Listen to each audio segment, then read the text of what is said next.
Bamada poineti kanubagaw an bɛ aw fo ka aw waleɲumandɔn dante foli min na fɛn fɛn sɔgɔlen don an na nin waati in na an ka bɔlɔlɔ sira bɛɛ lajɛlen kan ka daminɛ an ka page Facebook fo ka taa se chaîne YouTube ma fo ka taa bila an ka TikTok la an bɛ aw fo ka aw waleɲumandɔn aw denkɛ don aw balimakɛ Saliya Basi Kulibali ka bɔ Bamada poineti la Maliyɛnw aw bisimila aw ka jamukan mandi kɛnɛ kan an bɛ min ɲɛnamaya aw ye ka daminɛ juma fo ka taa se ntɛnɛn fo ka taa se juma ma walasa ka bɔ ni dugu kunnafoniyaw ye ka maaw wele maa minnu bɛ n'u hakiliw juru canin bɛ kosɛbɛ n'u ka analyse ka ɲi an b'u wele ka na u ka na an n'u ka jɛ ka kunnafoniyaw walawala ɲɔgɔn fɛ o siranatigɛw la bi ni Pape Diallo de bɛ ɲɔgɔn fɛ bi ale tɛ maa ye maa min kan ka présenter bilen ka sababuya kɛ a ka wulikajɔ jɛkulu dɔ la n'o jɛkulu tɔgɔ ko Yɛrɛwolo debout sur les remparts n bɛna kuma di a ma ko bamananw b'a fɔ ko kuma man ɲi da kelen na a ka folikan kɛrɛnkɛrɛnnen bila fɔlɔ yanni an ka don an ka baabu kɔnɔ. Pape, salamu alaikum. Ba Kulibali k'i fo k'i waleɲuman dɔn foli diyara n ye ka an filɛbaga fo ani an lamɛnbagaw ani bi sunkalo donba in na maa o maa bɛ yen i bɛ jagabɔ la i bɛ sarakatibɔ la i bɛ sun na i bɛ seli la n bɛ dugawu kɛ Ala ka kɛ baraji ye amina ya rabi maa o maa bɛ yen ni u b'a la k'u yɛrɛ di faso joli ko kun kan an bɛ dugawu kɛ halisa Ala ka barikaba d'u la amina ya rabi maa o maa bɛ yen n'u ka baara ye ka faso in k'a ci k'a lanɔgɔ o tuma na danga min b'a kɛ Segu ani Kita ni o kow bɛ sen na a ka kɛ olu fana niyɔrɔ ye parce que a fɔra cogoya min na ko sunkalo la ni ye min kɛ n'a ka ɲi a bɛ multiplier ka caya ni ye min kɛ n'a man ɲi o fana bɛ multiplier ka caya donc ni sunkalo ye waati ye vraiment bɛɛ danaka tigɛ voilà donc ni min ta ye min ye o ka ko ye ka Bamada i n'i ka baarakɛɲɔgɔn mɔgɔw bɛɛ fo ka a ɲɛmɔgɔso mɔgɔw bɛɛ fo n'a kanubagaw k'a bɛɛ fo voilà donc Pape Diallo merci beaucoup an bɛ i yɛrɛ fo kosɛbɛ i mun ye déplacement effectué ka na an ka plateau kan o la an fila dɔrɔn tɛna jamukan in ɲɛnamaya ni balimakɛ bɛ ɲɔgɔn fɛ ani baarakɛɲɔgɔn n'o ye Kojo Tumani ye n bɛ folikan di a fana ma a ka folikan kɛrɛnkɛrɛnnen bila joona fɔlɔ Kojo salamu alaikum. Wa alaikum salam Kulibali. O tuma sun de bɛ ka digi la. O bɛ ka jigin na kosɛbɛ a bɛ komi kosɛbɛ tɛ. D'accord folikan kɛrɛnkɛrɛnnen jumɛn b'i bolo ka ɲɛsin an lajɛlikɛlaw ma nin waati in na. Bon Kulibali n bɛ yɛrɛ fo fɔlɔ. Foli diyara n ye kosɛbɛ. N fo n b'an ka abonnés bɛɛ lajɛlen fo minnu sɔgɔlen b'an na ani an filɛbagaw nin waati in na. O bɔlen kɔ a la an b'an ka transition ɲɛmaa fo n'o ye Hasimu Goyita ye a n'a ka premier ministre Sokɛli Kokala Mayiga k'u cɛsiri kosɛbɛ jamana in baara la. O bɔlen kɔ a la n b'a fɔ an ka abonnés ma k'u k'u sɔgɔlen to an na kosɛbɛ u ka video in lamɛn ni tulo man di ye parce que bi jamukan in bɛna boli fɛn min kan a nafa ka bon kosɛbɛ. D'accord merci bien Kojo an bɛ i yɛrɛ fo kosɛbɛ i ka folikan in na o la an lajɛlikɛlaw bi baabu belebeleba fila bɛ an ka kunnafoni balan kɔnɔ an bɛna an da don o la ko o walawala o kun fɔlɔ bɛ tali kɛ sibiri don bɛɛ lajɛlen y'a ye k'a fɔ ko point de presse belebeleba dɔ kɛra an ka jamana kɔnɔ ni o point de presse ni maliyɛn den fan caman jɛkulu caman kɛmɛ don k'i yɛrɛ fara ɲɔgɔn kan ni ka u fara ɲɔgɔn kan ni k'a fɔ k'u bɛna an ka armée n'o y'an ka faama ye k'u k'olu soutenir o point de presse kɛyɔrɔ la an y'a jateminɛ k'a fɔ ko Yɛrɛwolo tun bɛ yen u tun ye membre actif ye a ko kɔnɔ o de y'a to an ye Pape wele bi an ni Pape bɛna an da don o ko kunkun n'a ɲɛɲɛ na ni ka o walawala o tɛmɛnen kɔfɛ bɛɛ lajɛlen m'a dɔn a bɛ waati jan bɔ depuis transition ko nana anw ka jamana kɔnɔ depuis fanga dafirila n'o El Hadji Ibrahim Boubacar Keïta ka fanga ye anw ni CEDEAO maaw bɛ ɲɔgɔn na an bɛ ɲɔgɔn sama la a mɛnna fo ka na se bi ma bi an bɛ fɛ ka mun dɔn yala anw ni CEDEAO la yala ko in bɛna to jɔn ta la ani an bɛ don min na ko bi yala faransi mun bɛ yen ni anw ka jamanadenw y'a danganiya k'a fɔ ko olu de ye an ka ɲani bɛɛ source ye an ka kow bɛɛ source ye ko yala olu de kɛlen don ka CEDEAO su ka CEDEAO bila nin ko in na wa an bɛna an da don o fana la ni ka o walawala kosɛbɛ o la an bɛna don an ka kunnafoni fɔlɔ kɔnɔ ɲɔn'o cɛ n b'a fɔ a y'a partager kosɛbɛ a y'a partager ka d'a kan Pape Diallo ye maa min ye ale tɛ nɔgɔto kuma foyi la ale b'a bɛɛ walawala d'accord Pape Diallo ɲɔni an ka don an ka babu ninnu kɔnɔ waati dɔ tɛmɛna a ma mɛn kosɛbɛ an y'a ye k'a fɔ ko i ni fanga tigilamaw kun karila ɲɔgɔn na fo o taara kɛ sababu ye ka t'i se maison centrale d'arrêt la n'o ye Kasobonba ye yala mun ni mun tɛmɛna i ni fanga cɛ yala i bɛ se k'i da don o la dɔɔni fɔlɔ ɲɔni an ka don an ka babu kɔnɔ. D'accord, donc Coulibaly k'i fo i ye ɲininkali min na a diyara n ye kosɛbɛ ka d'a kan kunnafoni ka kan ka lase jamanaden bɛɛ ma pour que u k'a dɔn k'a fɔ ko jamana in kɔnɔna na mɔgɔ caman bɛ yen u bɛ ka kɛlɛ kɛ n'u bɛ kɛlɛ kɛ a kɔlɔlɔ yɛrɛ fana bɛ se u yɛrɛ ma nka a man kan tɛ ka kɛ sababu ye ka mɔgɔ galibu faga i ka faso kumabɔliko la donc min kɛra dɔwɛrɛ tɛ mois de janvier kɔnɔna na ala ka ɲi na an ka président kɔrɔ la n'o ye Ibrahim Boubacar Keïta ye a tanyanen an y'a ye fasoden jugu dɔ de bɛ yen u wulila k'a fɔ ko u bɛna a ka saya ko k'o ta ko instrumentaliser c'est-à-dire k'o kɛ ka jamana kɛlɛ n'a ye k'a fɔ ko mɔgɔ minnu bɛ an ka ɲɛmɔgɔya la bi n'o ye autorité de transition ye k'olu de kɛra sababu ye ko ka minɛ kojuguya kɛ IBK la fo ka taa se a ka saya ma o tuma na u kan ka taa droit de l'homme mɔgɔw kama i n'a fɔ human rights ninnu n'a ɲɔgɔnna ninnu ko an ka sɔrɔdasiw k'olu b'a la ka fagali kojugu kɛ ka ɲɛsin jamanadenw ma ko o tuma na k'olu fana bɛ wele bɔgɔ jeninnen kan o human rights ko droit de l'homme a ko in daminɛna depuis o janvier kɔnɔna de la d'accord bon comme an filɛ nin ye bon depuis waati jan depuis Kadafi kɛlɛ daminɛ Kadafi fanfɛ fan na an sen kun b'o kɛlɛ ka Kadafi kunbabɔ ka Faransi kɛlɛ fo ka taa se Côte d'Ivoire ta ma fo ka taa se kɛlɛ caman ma n'a fɔ ko kɛlɛ bɛ an kun kan bi u b'a fɔ ma ko guerre de communication donc an fana comment on appelle an labɛnnen don o kama donc une fois que n'an y'a ye dɔrɔn an b'a kunbɛ cogo dɔn donc ne kɛlen k'o ye bɔlɔlɔ sanfɛ faso denjuguw fɛ o tuma ne fana wulila ka sɛbɛn dɔ de boloda donc n ye sɛbɛn min boloda tiɲɛ na a barika n'a farinya a bonyana u ma o jate kojugu ko ne taara IBK neni k'a sɔrɔ ala b'a dɔn kira b'a dɔn tiɲɛ tɛ ma IBK neni ko ne ko le mot bâtard mais ne ko mais le mot bâtard bɛ kuranɛ kɔnɔ ala yɛrɛ ye bâtard fɔ o bɛ kuranɛ kɔnɔ bon an ka jamana kɔnɔ bâtard n'i y'a ta an ka bamanankan na a bɛ fɔ ko ɲɛmɔgɔden bon ɲɛmɔgɔden bɛ se ka nɛni waati dɔ la nka waati dɔ la fana nɛni tɛ nka waleya fana de don parce que ne kuma c'est très simple an ka jamana in kɔnɔna na fɛn dɔ bɛ yen a bɛ fɔ ko saya ka fisa ni malo ye o ye an ka jamana doctrine de donc sisan n'i ye jateminɛ kɛ du kɔnɔna na sa dugutigi jɔyɔrɔ ye min ye an ka du kɔnɔ an bɛɛ kelenna b'o dɔn dugutigi jɔyɔrɔ ye min ye dugu kɔnɔ bɛɛ kelenna b'o dɔn jamana kuntigi jɔyɔrɔ ye min ye jamana kɔnɔna na an bɛɛ kelenna b'o dɔn dugu masa fana jɔyɔrɔ ye min ye dugu kɔnɔna na bɛɛ kelenna b'o dɔn donc n'a yirala k'a fɔ ni exemple ta n ko ni dutigi a ka ye k'a fɔ ko dɔ ka bɔ kɛnɛ ma ka na don aw ka du kɔnɔ ka dutigi malo bɛɛ ɲɛna o malo de kɔfɛ a ka ye k'a fɔ ko duden dɔ de bɛ yen o de y'i bolo di kɛnɛmamɔgɔw ma ko k'o duden kelen malo o dutigi malo n ko o duden o bɛ wele cogo di an ka ɲɛnamaya kɔnɔna na ne ko juge ma ko a bɛ f'o ma ko ɲɛmɔgɔden de ye b'a fɔ min ya ɲamaden do o de bɛ fɔ o b'a fɔ cogo ye maintenant tiɲɛ na kuma in ka farin n y'a fɔ tu jateminɛ a ka farin mais a ka farin mais a bɛ ka kɛ fɛn min kun kan o fana de bɛ jateminɛ o parce que gɛlɛya min ɲɛsira an ka jamana ma n'o ye guerre ye o gɛlɛya tɛ ka kɛ ni nɔgɔya ye dɛ masiba ko dama dama de don ka dugu kuturu ta k'o jeni surasiw 100 k'u ta k'u kantigɛ halisa Burkina an ka commando taara yen k'u ka commando bɛɛ k'u bunte k'u bɛɛ faga hali sini u musow bɛ yan u t'a dɔn o ko bɛ cogoya min na et n'a fɔra ko mɔgɔ min bɛ o kun kan n'o ye Faransi ye o Faransi président n'o ye Macron ye o Macron ka Malien denmisɛnninw ni Côte d'Ivoire denmisɛnninw wele Faransi k'a fɔ u ɲɛna ko €1 30 de bɛ a bolo ko ka démocratie ale ka démocratie titi an ka jamana kɔnɔna na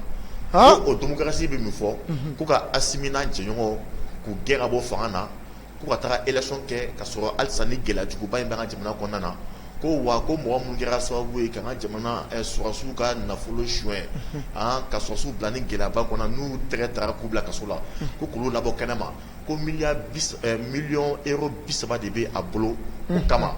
donc a yira k'a fɔ jamana in kɔnɔna na maliyɛn dɔw de sɔrɔla ka taa o nafolo de minɛ ka jamana de kɛlɛ n'a ye donc ne ye olu de wele n ko les bâtards de la république donc danga min kɛra Segu ani Kita ne ko o danga in o de ka bi jamana ɲamadenw kan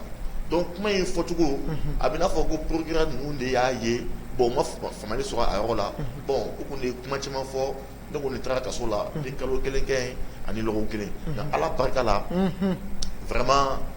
a kalo kelen a n'a lɔgɔkun kelen a kɛra ne ma hɛrɛ parce que a tun bɛ san 3 bɔ ne ma tile 2 sɔrɔ k'a fɔ ko n bɛ lafiya donc taalen kaso la yen n bɛ sunɔgɔ la kalo kelen n bɛ ji min a bɛɛ jago gansan de bɛ min ne b'o dɔrɔn de min ye n bɛ sɛ dun n dalen bɛ ni mɔgɔ min na bɔ ne ye bɛɛ b'a kalama ni min 1000 di yan dɔ bɛ tila 2000 di yan bon n dalen bɛ wari bɛ ka di yan donc kalo kelen ani lɔgɔ kelen ma ala barika la a kɛra ne ma hɛrɛ ye d'accord nka n ye misali min sɔrɔ a la o ye k'a fɔ ko jamanadenw filɛ nin ye u ka k'u janto minnu bɛ ka kɛlɛ kɛ jamana ye a kɛra sɔrɔsi ye a kɛra civil ye u ka k'u janto u la parce que u bɛ kɛnɛ mun kan a kɛnɛ in ka nɔgɔ u bɛ mugu ci jugu la cogoya min na jugu fana bɛ se ka mugu ci i la o cogoya la donc o bɛ kɛ sɔrɔsi kunda cogoya min na a bɛ kɛ civil fana kunda o cogoya la donc bakurubaya la bi bon ne ye n ka liberté provisoire ne k'o sɔrɔ donc bi le 13 avril o kun ye ne ka jugement ye bon ne yɛrɛ taara tribunal la bon juge kɔni ye dɔ fɔ ne ye dɔ fɔ bon apparemment tan sun de tun bɛ a digi u la wa bon ne kɔni sun tun tɛ digili la an ye kuma yɛrɛ daminɛ bon olu yɛrɛ ko ko kuma bɛ faamu bon an kɔni bon ne dalen don Mali justice la bon ko vraiment ko kuma banna quoi bon ko ma ɲɛ bɛrɛ sɔrɔ a la bon ne y'a faamuya jamana bɛ gɛlɛya mun kɔnɔna na mɔgɔ si t'a fɛ dɔ ka fara gɛlɛya la bɛɛ b'a fɛ bi jamana in ka bila sira kan min bɛ kɛ lafiya ye ka se jamanaden bɛɛ kelen kelenna ma donc n'o de ye procès in kɔnɔna na donc ne bɛ bɛɛ barikada procureur min ye plainte déposé contre la cɛ ta contre la les idées do min do kaso kɔnɔ bɛ kaso kɔnɔ mɔgɔw bɛɛ fo gardien juge vraiment police yɛrɛ arrondissement police b'olu yɛrɛ de fo kosɛbɛ m'u fo kosɛbɛ parce que police ye a yira n ye fɛn dɔ ye u la diyara ye parce que u bɛ se ka na ni jɔlɔkɔ ye ka taa n ka so ka na ma fa ci k'an minɛ garaw parce que i b'a dɔn bi jamana kɔnɔna na kɔni an bɛ tɔ minnu ɲɛma n'i ko i b'a minɛ cogo dɔ la bon a ma nɔgɔ mɔgɔ caman bɛ yen i kanubagaw bɛ yen o tɛ sɔn bon u y'u t'u sigiyɔrɔ la u ye wele telefɔni na bonya kɔnɔ ka taa n na sigi ka lamɛn o ye heure 4 de kɛ u bɛ ka lamɛn donc an tilala o kuma na pewu tuma min na an ye ɲɔgɔn fo et puis o procureur min bɛ yen hakili la ale ye haniya kɔni ko ye min ye a b'a fɛ n ka don kaso la bon a bɛ se ka kɛ ala yɛrɛ d'a bila o la pour que n ka se ka lafiya donc a ko kɛra ten recul foyi t'a la. Merci bien Pape, hakili la faamuyali caman sɔrɔla i ka kasoladon in na an lajɛlikɛlaw fɛ d'accord o tɛmɛnen kɔfɛ Pape an bɛna ka na don an ka babu kɔnɔ ni an ka babu fɔlɔ n'o de ye dɔgɔkun tɛmɛnen kɛrɛnkɛrɛnnenya la sibiridon aw ye lajɛba dɔ kɛ ni ka kunnafonidilaw wele ka fara ɲɔgɔn kan ni ka kunnafoni dɔ latɛmɛ ni o de ye ko aw jɛkulu caman tun bɛ yen n'o ye yɛrɛwolo CDM M5 o n'a ɲɔgɔnna caman aw farala ɲɔgɔn kan ka point de presse belebeleba dɔ kɛ o point de presse senfɛ aw ye kuma caman fɔ mais ɲɔni an ka don o kuma ninnu kɔnɔ an bɛ fɛ k'a dɔn ni jɛkulu in bɛɛ sera ka fara ɲɔgɔn kan cogo di ne fɛ k'o de dɔn fɔlɔ en premier lieu. I b'a dɔn Mali filɛ nin ye maliyɛnw b'u ka jamana fɛ a bɛ an ka hymne national de kɔnɔ ko notre combat sera unité donc an ka kɛlɛ ye mun ye ka mɔgɔ de ka fara ɲɔgɔn kɛ kelenya o de ye an ka kɛlɛ ye donc an ka génération mɔgɔw filɛ nin ye an de faamuya ka d'a kan minnu ye o sɛbɛn u y'a ye k'a fɔ Faransi ka fɛɛrɛ fɔlɔfɔlɔ fɛɛrɛ jugu fɔlɔfɔlɔ ye mun ye walasa ka se ka jamanaw minɛ o ye mun ye ka aw fara ka bɔ ɲɔgɔn na donc diviser pour régner donc an y'a faamuya pour que se que k'o contrecarrer donc an bɛ mun kɛ c'est s'unir pour battre pour vaincre l'ennemi donc o ye kelenya de donc kelenya de bɛ se ka kɛ sababu ye ka ni Faransi ka ni fɛɛrɛ jugu masiba fɛɛrɛ jugu in k'o kɛlɛ donc o faamuyali de y'a to bi ni tɔn fɛn fɛn bɛ yen n'a ta ye fasoko ye ni an ye n'o tɔn fɔlɔ ye y'a kun bɔ ka welewele bolo da walasa an bɛɛ k'an bolo di ɲɔgɔn ma an ka baara kɛ ɲɔgɔn fɛ maa si tɛ se ka an b'an bolo di ɲɔgɔn ma donc o de y'a nɔgɔya kosɛbɛ. D'accord o la o kɔnɔna la an y'a ye k'a fɔ aw ka point de presse in kɔnɔna la aw kun déterminé don k'a fɔ k'aw bɛna an ka fini tigilamaw aw bɛna olu de kɔkɔrɔma don k'a jira k'a fɔ k'a b'u kɔ o senfɛ an y'a ye k'a fɔ nin waleya ninnu caman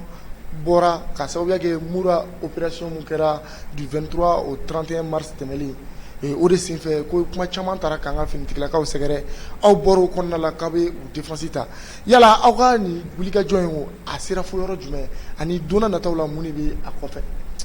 Vraiment merci i ye ɲininkali min na i ye Murata min fɔ c'est à dire min fɔ anw filɛ bi ɲɛji tɛ anw na bilen ka kasi quoi wala ɲɛji t'an na bilen ka kasi mais c'est pour cela hali souvent n'an y'a mɛn ko karisa banna an b'a fɔ ko Ala ka hinɛ la dɔrɔn et puis an bɛ tɛmɛ n'a ye quoi. Parce que anw ye si dɔ sɔrɔ jamana kɔnɔna na waati dɔ la anw tun tɛ nin dɔn anw kun b'a mɛn ko rebelle an bolo rebelle kun ye sabotage de ye ni ko mɔgɔ bilenmanin ye dɔrɔn ko a rebelle an bolo tɔgɔ dɔ tɛ dɔrɔn voilà tulonkɛ kuma de kun don fo ka taa kɛ an y'a ye. mais papa est-ce que tile fila kuma in ma fɔ e yɛrɛ ma k'e ye rebelle. ouais bon an yɛrɛ fɛnɛ an ka mouvement parce que ni fɛnɛ mouvement rastaw kɛ donc ni ko an ma yɛrɛ ko rebelle c'est vrai o ye tɔgɔ dumanba de quoi o gradier de rebelle musique an bɛ rebelle yɛrɛ ka da ni ko ne ma ko ne yɛrɛ rebelle ye a ka di n ye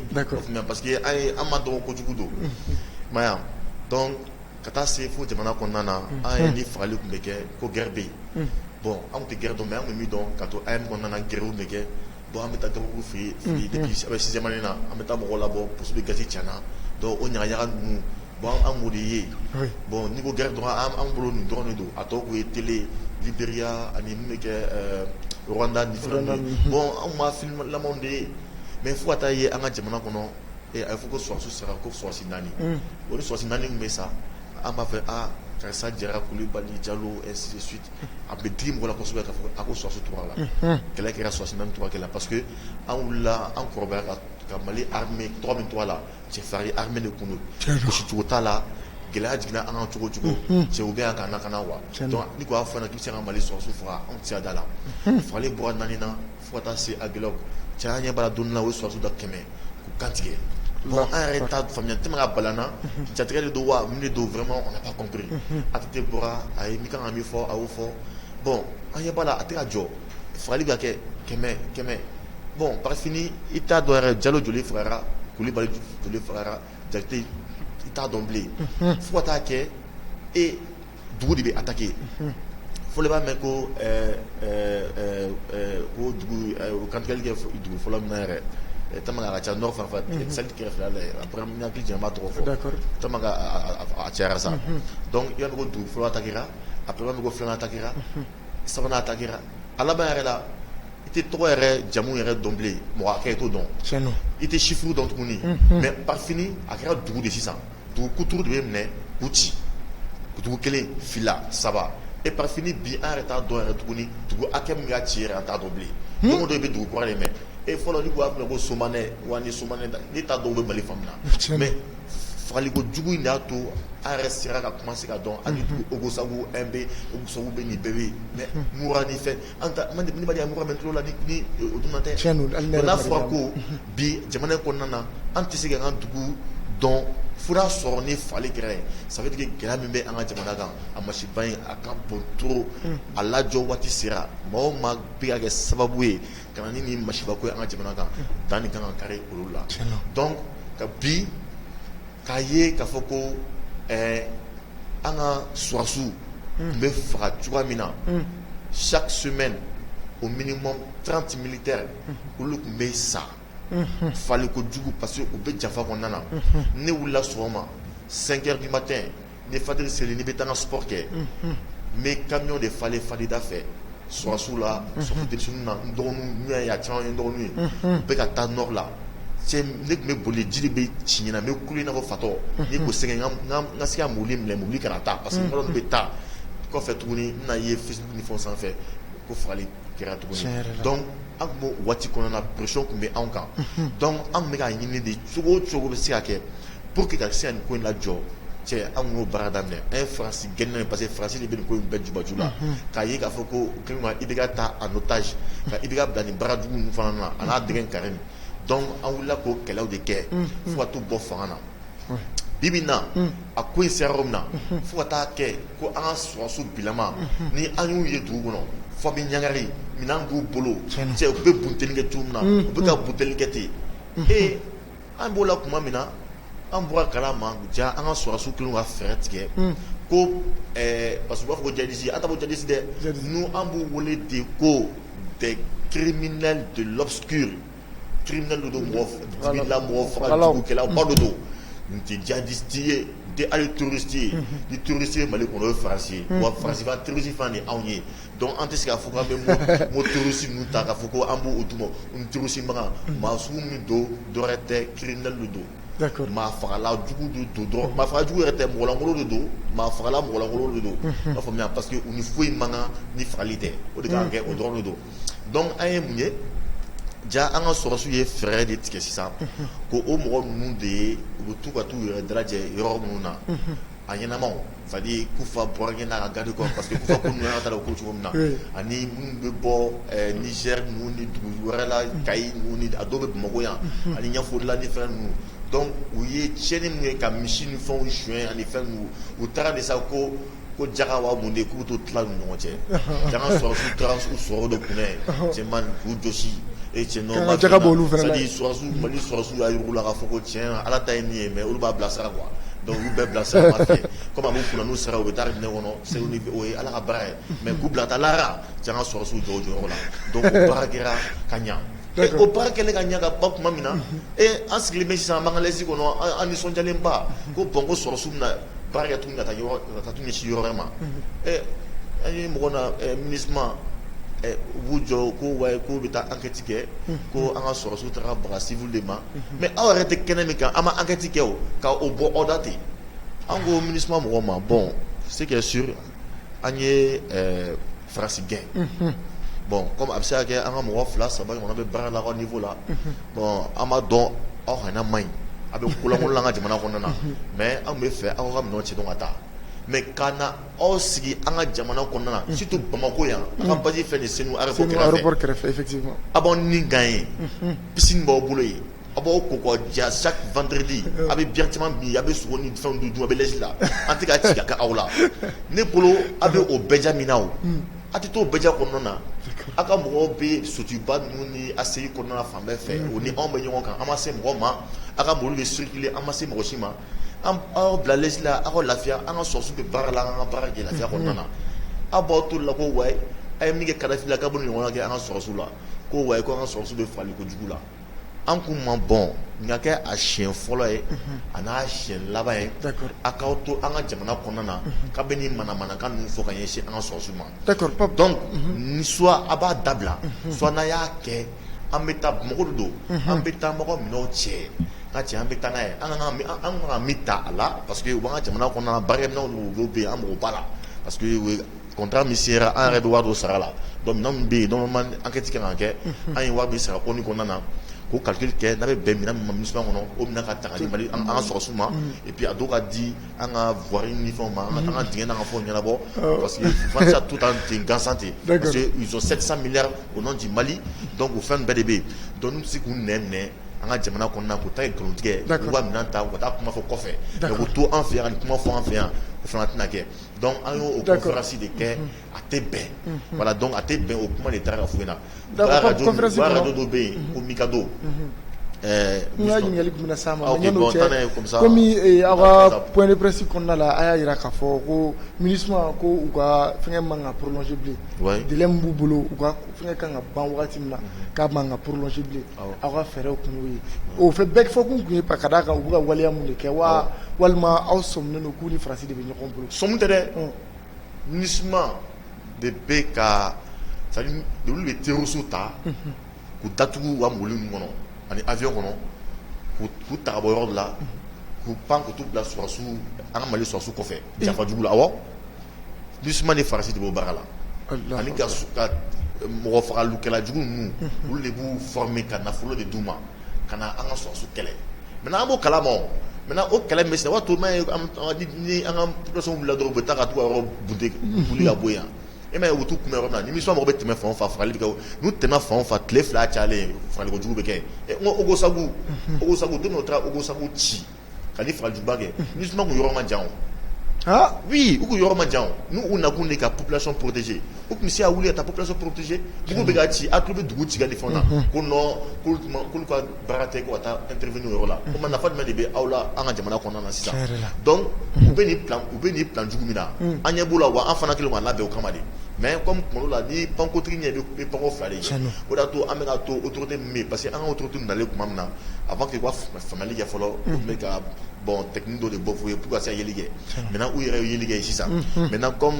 normalement ne kɔni dalen b'a la Asimi kan ka min kɛ o ye ka taa lettre d'u ma ka fɔ k'u ka minɛ cɛ ka taga bɔ yen mais yan'o cɛ an yɛrɛ bɛ taa ni lettre an ka lettre fɔlɔ ka fɔ ɲɛna bon comme a yɔrɔ ma jan ni i fɛ ni sera monument de Tour d'Afrique là voilà donc n taa Senu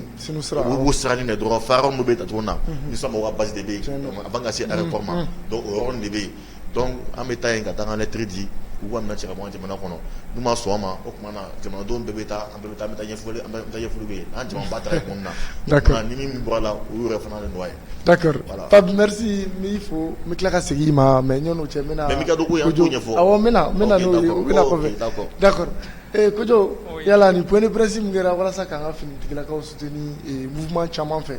ni Pape ninnu yɛrɛ ka groupe tun b'o la n'o yɛrɛ wolo debout sur la rempart yala e hakilina kɛra mun ye conférence in kɔnɔ u ye kuma minnu fɔ e ka faamuyata kɛra jumɛn ye a kɔnɔ. bon sariya o ye kuma min fɔ yen a kan ka fɔ parce que jamana in bɛ lahalaya min na bi na n'i y'a ta k'a lajɛ a tɛ daga ko jamanaden si ka wuli k'a fɔ ko i bɛ lagosi ta ka sɔrɔdasiw sɛgɛrɛ e bɛ da i ka clim hɔrɔla la Bamakɔ yan e bɛ di i ka sow kɔnɔna na n'a fɔra ko mɔgɔ min jɔlen don tile kɔrɔ su ni tile o bɛ lakana na n'a fɔra ko i bɛ waleya dɔ ta k'o lagosi n y'a tila i t'i yɛrɛ kalama i t'i yɛrɛ kalama maliyɛn min bɛ sigi u ka hôteliw kɔnɔna na u ka climbaw kɔnɔna na gɛrɛnw na k'a fɔ ko sɔrɔdasiw tɛ baara la u bɛ ka civils faga ils ont des preuves a preuve t'u bolo e tɛ terrain kan mɔgɔ min taara terrain kan a ko a ye civil faga a ko i ma ko a ye banbagaci wale de faga a ye terroriste faga a ye terroriste de faga dans tout ça ne t'a dɔn civil yɛrɛ ye jumɛn de ye Mali kɔnɔ est-ce que les gens ont tendance à savoir qu'est-ce que c'est les civils mɔgɔ min fana bɛ k'an ka sɔrɔdasiw kɛlɛ mɔgɔ kɔni bɛ sɔrɔdasi kɛlɛ n y'a tila i tɛ civil ye bilen dɛ an b'i jate terroriste de fɛ i y'a ye o ye fɔlɔ ye bon Mura ta ɲe attaque min kɛra u bɔra k'a fɔ point de presse min kɔnɔna na Mura attaque a ma dogo mɔgɔ si la a ma dogo mɔgɔ si la Mura in mɔgɔ min bɛ ka kule Bamakɔ yan k'a fɔ ko Mura n'i taara Mura ko wayi ko civils de fagara alerte na est-ce que olu bɛ sɔn ka t'u ka campagne ninnu kɛ Mura ye o wagati la yanni an ka sɔrɔdasiw ka nin buteli kɛ est-ce que e ye faama jumɛn de ye k'a talen Mura nin wagati in na Mura yɛrɛ a bɔra k'a fɔ cogo min ne tun t'a dɔn ko Mura tun ye Mali dugu dɔ ne yɛrɛ tun t'a dɔn an bɛɛ tun b'o cogo fagali in kɛlen kɔfɛ de ne sɔrɔla k'a dɔn ko Mura o fana bɛ Mali ja o ye Mali dugu dɔ ye o jɛnɛ mara la i y'a ye donc sɔrɔdasiw ka capitale yɛrɛ de tun ye Mura ye quoi ɲɛfɔli na ayi banbagaciw ka capitale yɛrɛ de tun ye Mura ye quoi hakɛto bɛ kuma kan d'accord n'i y'a ta k'a lajɛ bon u ka dantigɛ wale kɛbaga ŋana ninnu u ka chef terroriste ninnu olu de tun bɛ Mura n y'a ta k'a lajɛ Katiba Masina kɛrɛnkɛrɛnnenya n'u b'a fɔ Amadu Kunfa bon c'est pas Amadu Kunfa yɛrɛ n'a bɛ villa walima a tɛ villa actuellement o ŋunu tun bɛ sen na n'an t'o tiɲɛ o kɛlen an kɔni troubler a ka conscience la parce que n'i y'a ta k'a lajɛ olu de tun b'o yɔrɔ la u ka wale kun ye mun ye e tun tɛ sɔrɔ ka sigi dugu in kɔnɔna na k'a sɔrɔ n'u ka yamaruya tɛ o tun bɛ se ka faamu cogo di o tɛ jamana ye jamana kɔnɔ o tɛ jamana ye jamana kɔnɔ jamana marabagaw bɛ yen ni mɔgɔ bɛ na sigi Mura fo i ka sigi n'olu ka yamaruya dɛ n'i ma sigi n'u ka yamaruya o dugusajɛ u bɛ n'i faga olu ye civils ye n'o tɛ civil ye non an t'olu wele ko civils ni sɔrɔdasiw ma ɲɛ n'u taara olu faga n'e bɛ ka kule yan k'olu ye civils ye kɔri i t'u ka mɔgɔ dɔ ye ɲininkali bɛ kɛ puisque n'i y'an ka politiciens ninnu caman ta k'a lajɛ u ni rebelle ninnu bɛ baara la dɛ France kelen dɔrɔn tɛ se ka Mali kɛlɛ o non n'i y'a mɛn i bɛ mɔgɔ kɛlɛ o k'a sɔrɔ i b'a dɔn de français si tɛ yan mun bɛ Mali dɔn n'i y'a mɛn i bɛ mɔgɔ kɛlɛ mɔgɔ min b'a gɛrɛfɛ i b'o de utiliser pour que ka sɔrɔ ka fɛrɛ a ma sinon ni n ko bɛ Kulubali kɛlɛ ne t'e dɔn kosɛbɛ ten n'i dɔnbaga de gɛrɛ i la k'i kɛlɛ o la j'aurais facilement l'accès à toi o ko de ye Mali sɔrɔdasiw sɔrɔ an ka sɔrɔdasiw tun bɛ janfa jugu de kɔnɔ d'accord merci bien Kojo n b'i yɛrɛ fo i ka walawalali in na i ka kuma tiɲɛ don ne yɛrɛ b'a sɔn ci la parce que jamana den jugu dɔw bɛ yen minnu bɛ yen ni tubabu hakili b'u la ka sɔrɔ u faraw finnen don olu de bɛ ka dɛmɛ Faransi fɛ ni ka ŋaniya juguya dɔw ta k'an ka jamana finitigilakaw sɛgɛrɛ o la komi u bɛɛ dɔnnen don déjà ka ban an bɛ a ɲini an ka autorités de fɛ sa u ka fɛɛrɛ de ɲini maa ninnu na ni ka fɛɛrɛ kɛ ka ninnu yɛrɛ de si latunu u ka fɛɛrɛ tigɛ fɛɛrɛ min b'a to u k'u da kana se ka bɔ ka nin kuma sugu ninnu fɔ bilen d'accord o la n bɛ segin ka ɲɛsin i ma Pape hali bi aw ka conférence kɔnɔna la a y'a jira k'a fɔ ko radio so dɔ bɛ yan n'u b'a fɔ a ma ko Mikado FM ko o fana kan ka datugu k'a sababuya kɛ k'a bɛ kunnafoni di kunnafoni min bɛ na ni fitinɛ ye anw ka jamana kɔnɔ yala an bɛ fɛ k'a dɔn fɔlɔ en premier lieu u ye kunnafoni jumɛnw de bila minnu bɛ dankari anw ka jamana ka souveraineté la ani aw ka laɲini ye mun ye u ka datuguli in kɔnɔ. c'est-à-dire Mikado radio so de don a bɛ n'a fɔ ko Rwanda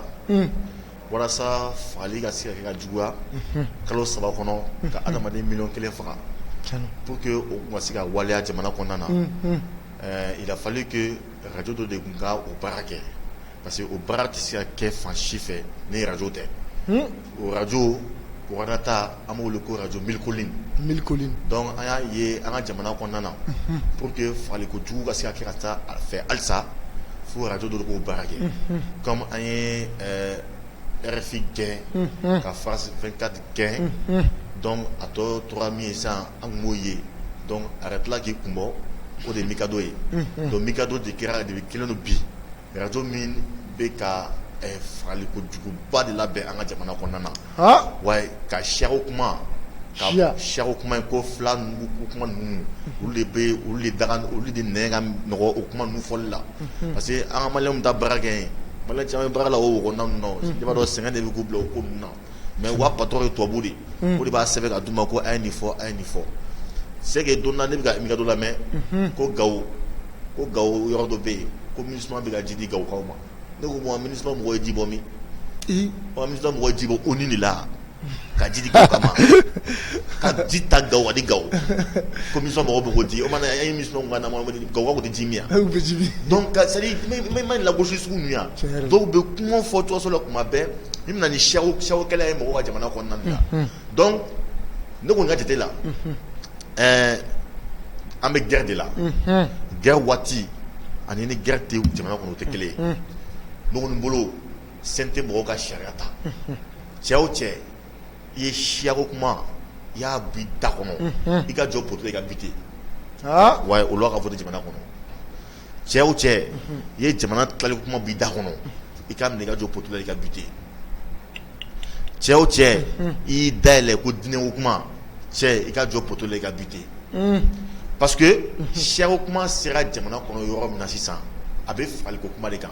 diinɛko kuma sera yɔrɔ ma parce que ni mɔgɔ ninnu falikojugukɛla ninnu u b'a fɔ ko tɛ démocratie la k'u bɛ kuranɛ ko kuma de la n'i ma sɔn kuranɛ ma u b'i minɛ u b'i faga wa u ka fagali tɛ dɔ wɛrɛ k'i don diɲɛ kɔnɔ ka kɛ pour que k'i faga wa a b'a filmer ka yira bɛɛ la n'u y'a filmer ka yira an ka denmisɛnninw b'a ye fan bɛɛ fɛ an n'u filɛ nin ye an ka denmisɛnninw filɛ nin ye u ta tulonkɛ la kungo kɔnɔna ni fɛnw na tulonkɛ ni fɛnw na n'u ye min ye télé la u taa ɲɔgɔn lakali e ko sariya Zulu ka tile la bɔn yaki bɔ kuma na bon o y'a sɔrɔ ka dɔgɔ kosɛbɛ mais ni an kun y'o lajɛ an bɛ tila kuma min na an bɛ taa bɔtikoloni ta ko o tigɛ ka lasi dilan an bɛ to k'a fili ɲɔgɔn ma bon an ko k'an kɛra sariya Zulu ye bon denmisɛnninw bɛ yɛlɛ la somɔgɔw t'u ye kuma bɛɛ u kɛrɛnnen don ka taa fɔ papa ni maman k'i minɛ jɛnɛya la ka taa kelen ta k'u bila dingɛ kɔnɔ kelen bɛ kɛ kufa ye kelen bɛ kɛ Yad Agali ye u bɛ ɲɔgɔn faga kungo u bɛ ɲɔgɔn faga ye donc yanni ni ko in ouais non parce que ne vidéo de je vois un enfant a nana ki joko ouais ko silamɛya ko ala ko tala ko tana k'ale b'i faga fa bulon fila b'a bolo ouais mais nin lajɛ bon an ka den dusuman minnu bɛ yan n'u tɛ baara la n'u tɛ tulonkɛ kɛ mais n'olu nin ye sisan u bɛ taa nin fɛn ninnu ladege voilà donc o fɛn sugu lajɛ donc il faut que dès maintenant a ka yira k'a fɔ n'i kɛra ni mɔgɔ ye i ni fɛn min ɲamadɔ o ye ni sɔrɔsiw ka kɛra ɲɔgɔn na ni sɔrɔsiw kɛra ɲɔgɔn na marifa de bolo c'est à dire k'i bɛ mugu de ci la donc i ni mugu ci de kan ka donc ne kɔni ka jate la kuma min kan ka kɛ vote loi min kan ka voter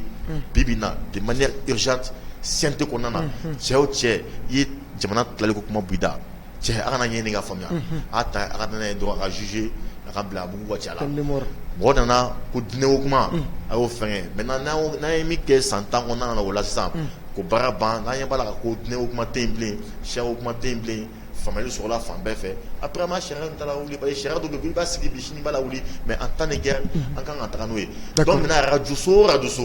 n'i bɛ siyako kuma kɛ dɔrɔn i ka radio ka ci ka bɔ yen caman ka bɔ yen radio ka datugu donc Mikado filɛ yɔrɔ min na sisan ale kɔni ale y'a kɛ ka ban mais ko n'i ye su bugɔ ko ɲɛnama b'i sɛbɛ dɔn donc il faut que Mikado in u ka bunteli yɛrɛ c'est à dire quoi Mikado minɛn ninnu bɛɛ cɛ wa taa n'a ye waati min na ka fara an ka fɛnw renforcer vraiment an mago bɛ minɛnw na quoi parce que il faut tout ramasser maintenant. D'accord, merci bien Pape Ami, il faut k'i waleɲuman dɔn yala Kojo faranga b'i bolo ka Pape ta ka radio Mikado ko hukumu kɔnɔna la. Kosɛbɛ. N'i y'a ta k'a lajɛ communication c'est très important en matière de guerre. N'i y'a ta k'a lajɛ an ka centre kɛlɛ min bɛ yen communication jugu de nana ni kɛlɛ in waleya. A kɛlɛ in a dabɔra jumɛn de kama siyako kuma de tɛ bɛɛ wulila ko n ka siya de fagara ni terrorisme u ye maliyɛnw hakili sɔrɔ ninnu de centre la sinon centre la an b'a dɔn mɔgɔ min bɛ yen u bɛnnen don u tɛ se ka taa ni ɲɔgɔn yɛrɛ tɛ siya minnu bɛ yen bɛɛ bɛ ɲɔgɔn ka baara la i bɛ taa sɔrɔ ni min ka baara ye sɛnɛ ye misigɛnna o mago bɛ kala la k'a d'a ka misi ma donc sɛnɛkɛla fana o mago bɛ misiw ka engrais la k'o bila a ka foro kɔnɔ a bɛ se ka taa ni ɲɔgɔn tɛ a tɛ se ka taa ni ɲɔgɔn tɛ o mais ni mɔgɔ wulila ka désinformation kɛ k'a fɔ ko karisa taara an ka mɔgɔ faga tiɲɛna i b'a dɔn o ka gɛlɛn dɛ hali i ni mɔgɔ mana diya cogo o cogo n'a fɔra k'a taara i fa walima i ba faga i bɛ ɲininkali fɛ so a bɛ bɔ yɔrɔ jumɛn de nin de don ni siya nin don ni siya donc an bɛ Mali la cogo min na Mikado FM dɔrɔn tɛ dɛ les associations en matière à base d'ethnique la u bɛɛ kan ka ci de. Il a fait du mal. Association tabla plako jeunesse ina do an be créatif fɔlɔ quoi les jeunesse là an bɛ se k'a f'u ye u bɛ ka mɔgɔw kɔ don ɲɔgɔn na quoi ils sont pas sur le terrain ils sont pas informés n'a fɔra ko e bɛ na dɔrɔn k'i ka siya ko exposer k'a fɔ ko e ka siya de bɛ ka kɛlɛ Mali kɔnɔna na imagine c'est pas du tout joli n'o bɔra la an ka wajulukɛlaw u kan ka dangariya kɛ u ka kuma fɔtaw la parce que Mali wajulukɛlaw u kan ka choisir quoi état kan ka mɔgɔ dɔn min ne ye kuranɛ kalan quoi n ye kalan kɛ dɔrɔn a dagalen tɛ i ka taa wajulu kɛ ka kuma dɔw bɔ i da ka na ni farafarali kuma ye n tɛna n da don alimamu tɔgɔw la mais an bɛ alimamuba dɔw dɔn minnu bɛ ka farafarali sira ta ka Mali sɛgɛrɛ donc u ka dangari kɛ olu ka kuma ninnu na alimamu ta ye misiri kɔnɔ kuma ye e ta ye dinako kuma fɔli de Ala k'o di kira k'o di mɔgɔ bɛ alijana sira sɔrɔ cogo jumɛn mun bɛ kɛ sababu ye k'i kisi ka bɔ jahanama o fɔ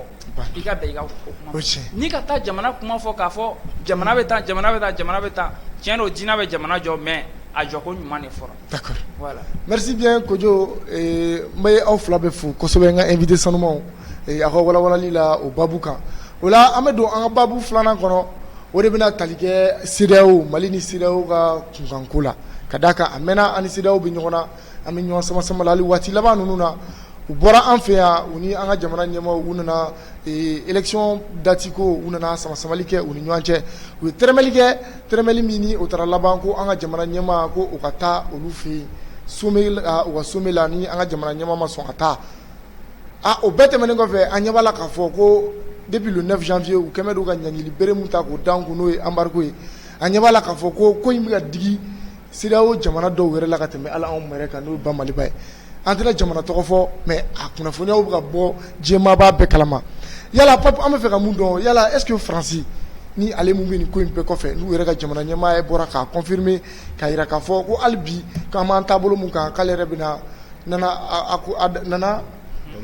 Akufo-Addo k'a bɛna o wele ni hali bi ko ka sanction mun bɛ yen ni u kan ka ta anw kama ko ka continuer n'o ye o b'a jira an na k'a fɔ ko ale de bɛ ko in bɛɛ kɔfɛ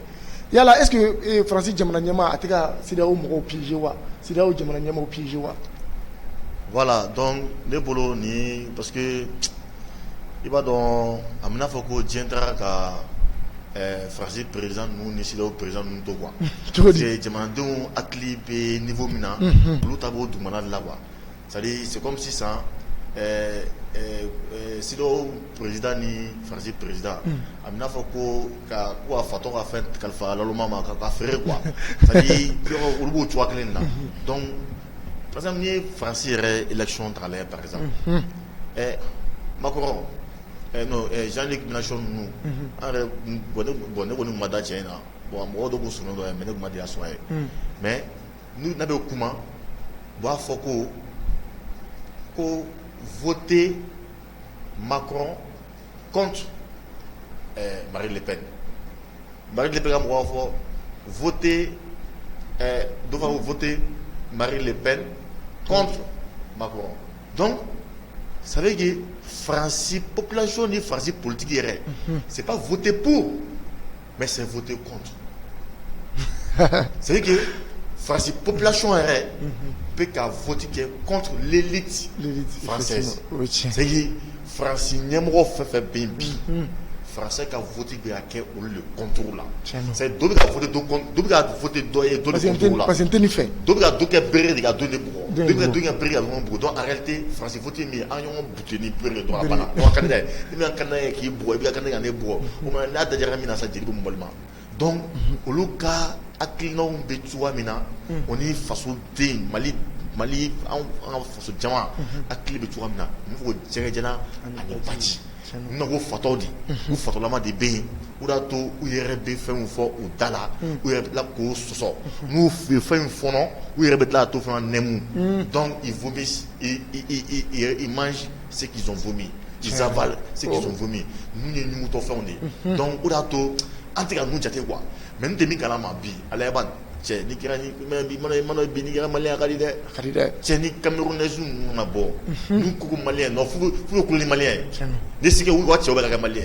Ni Camerounais qui au bras. Pas faut nommer, c'est nada nous. C'est Mali, c'est ya Mali des pitié, mon équipe fait pas des diens mon pays.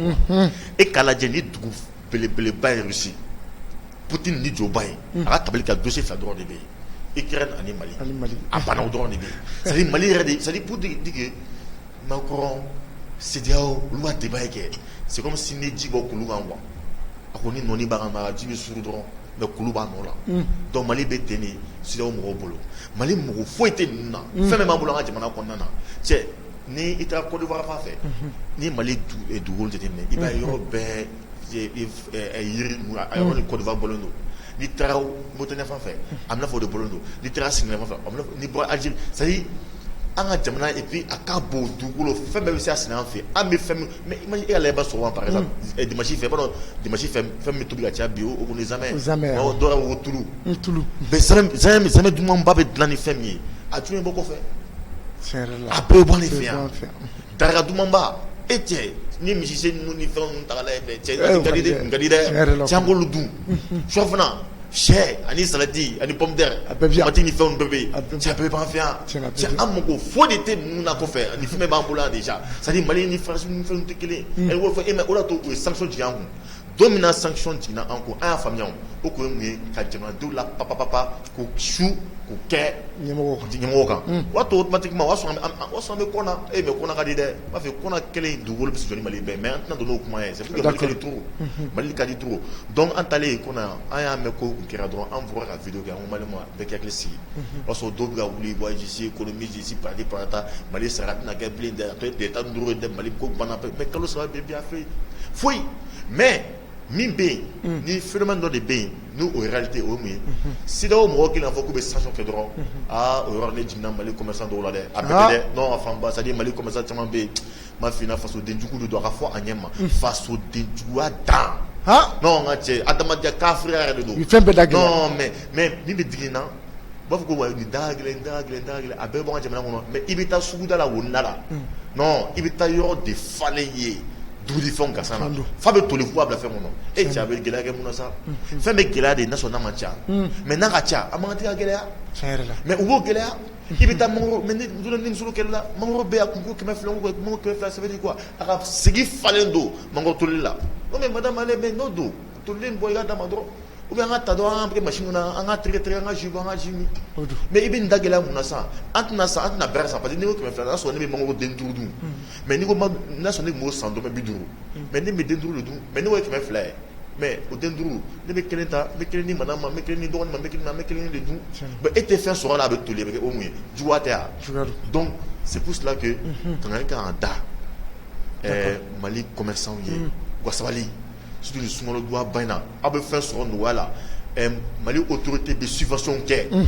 au penata avec quel âge pour que si à Timandon Pauli ou Nichi Timandon parce que à Timambé ou Barre Farasi de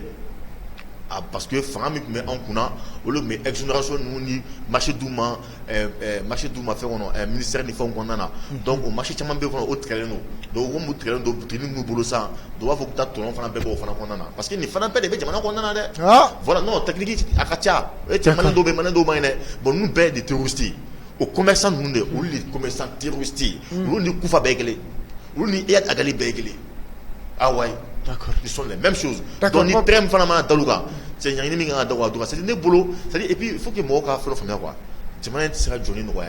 Parce que boulot qui était au corps ni Thomas Sangara. Kuba si ka faut que révolution qui avec douceur. Comme là son ni tout le monde. Bon là-bas qui a trouvé mieux avec aïe. Ou fera. Faut lui ko fait tourner. Tout là ka demandé de le fera. Quand là en bla retard là. Autant faut assimima. Ambioromna. Jamana ça John Clongé. Moi me la jamana chi. Tiens, à au jamana du fan fait. Mon gars jamana jo, para que nous on va évoluer. Parce que mais c'est une coup donner. N'est pas là, n'est ayo, ka foko ja et nous y fanta sans flan là. Ja kona no rolando. Ja juste après kona no rolando. Oui, décision politique bêta pour dire ça la faire à ce jamana. Avec ce tout mana manga chobache. Vous c'est là. Ali ko entre pas ne faire fait ça soit ne pas débat kona là. Nya ni doit être du quoi le dos. Oui, bien sûr. C'est pour cela encore. Ça dit jamana des mobe kake service secret quoi c'est maïwa na mi ko tulo do ala c'est ça fait ma ngati wotu mo ba malé de son parce que numéro vert ou blalé no ouais numéro vert parce que l'état Burkina feno be Burkina ya jarane par exemple l'état Burkina mais quoi radio télévision sur be moto de follow entre émission na ou va faire pas mais directeur na joni en roi nous me dire ci à la directeur fait quoi parce que du jeune de dos depuis habillé très simplement et puis avec toute humilité quand on a de la place ni fondamment donc on a donc je veux qu'on a amené une barre à l'habituellement mais what do kira jamana qu'on a il ni watem ni fond là mais bimina bi abe barre na mais expert à la matière donc il faut que on renforcer mais vous me que va faut non ko aye dem sonu ko aye dem sonu ne refait c'est pour cela ali par exemple M5 sigi mais italien ni fait nous ou non ko aye dem sonu donc ko jeunesse M5 est-ce que ça veut dire qu'est-ce que ça veut dire nous ne sommes pas des jeunes nous sommes des adultes effectivement en sera jamana la baralier ou là tono parce que ma trop fort reste pas que toi faut donner assimi il faut que ma faut chien faut pas nous rabla wala parce que c'est une manière d'instrumentaliser d'infantiliser le chef de l'État. Oui, non, parce que va faut donner parce que comme Robologo assimi nous ni camarades nous ni frères nous des jeunes depuis nous. Donc pour le mot ba ko lu nyangalu kuna beta. Donc est-ce que aya fam pour que tu fanga da kuma no so asimi coronel. Tire fera sara kuma no so asimi coronel. Et tout ça sara kuma no so asimi coronel. Asimi tire fera ni patis numba ni bolo qui t'a nous be coronel asimi. Ya ta shi konana. Donc vous pouvez faire cadeau en kuna jagoya ko un défini do en to woni konana alors que compétence ni potentiel ana a aklina fagrona parafembe a fanté mo jlani en génération d'accord la génération au bana c'est pour ça donc nous nous do ko nga fola parce que on est Alzheimer naissant fait que la Corée tout là il y a tout ko le drone là on faut go Alzheimer ni bana wara be o no himne ko ko marawa muni c'est il y a ko là donc il y a tout ko le drone là et du coup chaque fois nous serons comment on 91 démocratie 91 démocratie d'accord Pape merci beaucoup et il faut que ça be ga wala la et wati bi feka kurun ko sobe yala kojo yala faranga do bi bolo ka ke Pape taka anisira o che geleina bon plubali ni sira o tagalega ya mere ko nyangini ndanga aba digan kilen doron la ko bon ya tagalega nyangini ate digan non puisque le Mali an bɛ fɛnw de san u bolo ka na n'a an ka jamana kɔnɔna na kosɛbɛ bon ne taara misaliya an ka ta sa ne bɛ mɔni de min sukaro bɛ dilan ne ka du kɔnɔna na ne mago ye min na ka nɔnɔ de san e fɛ ka n'a kɛ n ka mɔni na ye ne bɛ n ka wari de bɔ ka mɔni san e fɛ ka sukaro san ka plutôt nɔnɔ san e fɛ donc ni ne taara ni e ka mɔgɔ dɔ nana k'a fɔ i ye ko e kana nɔnɔ feere ne ma a bɛ jigi jɔn na pour un premier temps pour un premier temps ne b'a fɔ ko non ne kɔni tɛna nɔnɔ kɔni n t'o kɛ mɔni na k'o sɔrɔ k'o min sa mais n ka mɔni n'a min cogo dɔn nka e ka nɔnɔ a na k'e bolo cogo di a bɛ toli i bolo n'a ma expiré n'a ma pirate i bolo a bɛ kun i bolo i laban min na nɔnɔ in kɛ jumɛn i laban b'a bɔn i b'a di baganw ma Voilà, c'est ça. Surtout que olu a so monté. Voilà, o de sera an kɛrɛfɛ jamana ninnu ma quoi. N'i ye u bɛ loko ta ka na an ka jamana kɔnɔna na, n'i y'a ye an ka fɛn caman bɛ tɛmɛ u ka pɔriw fɛ, o wari a bɛ taa joli de kun? A bɛ t'olu de kun. A mana kɛ cogo o cogo a bɛ dɔ kɔni fɔ u ka budget ta yɔrɔ. An dafɛ jamana dɔ bɛ yen k'olu ye miliyari caman de kasabi caman de perdu. Bon o bɛ miliyari caman perdu o jagosa ye.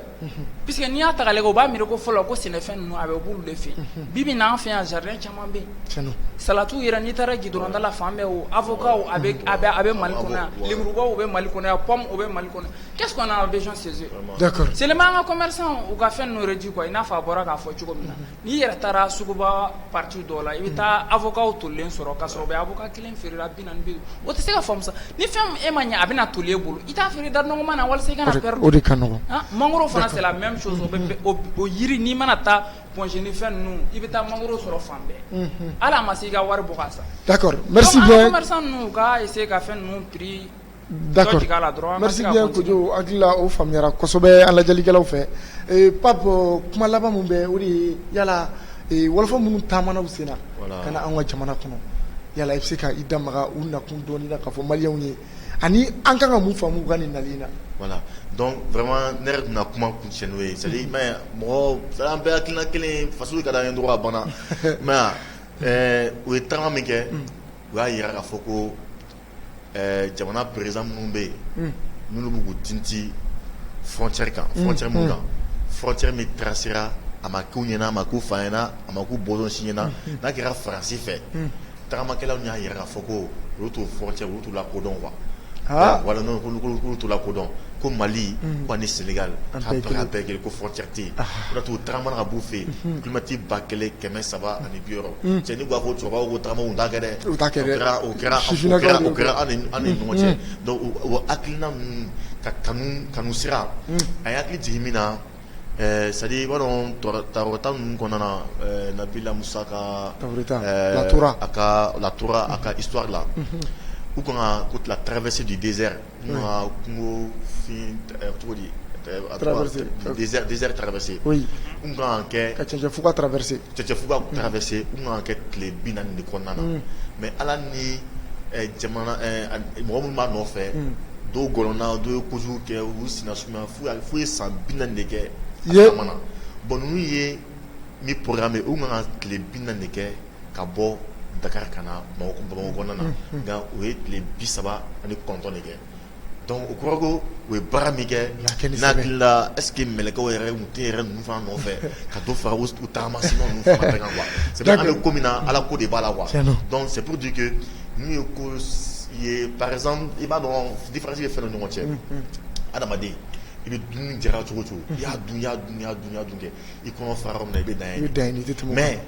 fɛn fɛn ye hakili la ko tout ce qui est moral ɲuman sira ni fɛnw kɛ ko ɲuman sira fɛ plus i b'a kɛ plus i bɛ mɔgɔbaya de ka taa fɛ plus mɔgɔ tɛ fa o hɛrɛ sugu ninnu na quoi hakilina hɛrɛ a dusukun hɛrɛ walahi mɔgɔ tɛ fa a la donc mɔgɔ kan ka bila o tabiya ninnu de san o tabiya de sira fɛ c'est pour cela que mɔgɔ bɛ kulen na ba bɛ taa baara kɛ tan ni kɛ e cɛ an na fɛnnen don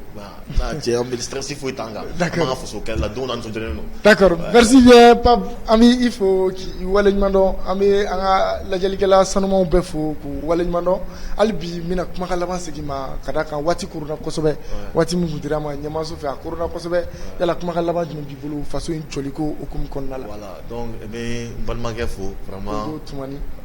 b'i fo k'e yɛrɛ fana fo foli diyara n ye kosɛbɛ k'a fɔ ko an ye ɲinɛ dun